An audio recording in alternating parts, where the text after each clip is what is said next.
新闻才有独家报道，武汉肺炎疫情继续拖，喙炎即马未到无货。就算讲政府卖喙炎，是名这规定已经放卡令，也毋过也是毋是逐工拢有喙炎通用。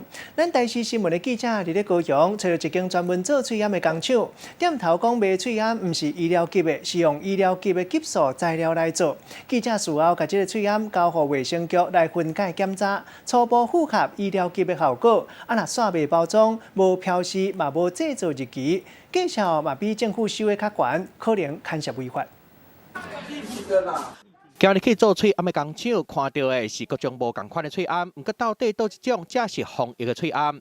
所有都很防疫，我们不能讲医疗，都是医疗等级的材质，有的还做2层的过滤布啊。话讲甲那百面无问题款，不过记者摕这种黑色的喙炎起来，结果讲法熊熊就变啦。那个是漂亮的，周杰伦都是黑色底的啊。韩明星咧用的嘛搬出来，看到记者经这包立体的喙炎，头家就随个大头目伸出来比一个赞。我是要挂这耳朵比较舒服，2包600。尾啊，记者开600块买100块喙炎，不过今嘛武汉肺炎的疫情更严重，喙炎工厂早就拢互政府征收啊，这间哪会闹高去？大概过几天，我们的就被政府征收了。喙炎工厂就伫咧高雄，记者买这种讲是医疗级的喙炎，敢真是有效？看起来是3层构造没错，看不出字号哈。甲喙炎加开来看，虽讲初步有符合医疗级的效果，不过包装顶的无标示，嘛无生产的日子，加上介绍比政府收购的介绍更加贵，恐惊已经犯法啦。通路上面它不具备有贩卖这些医疗器材的这个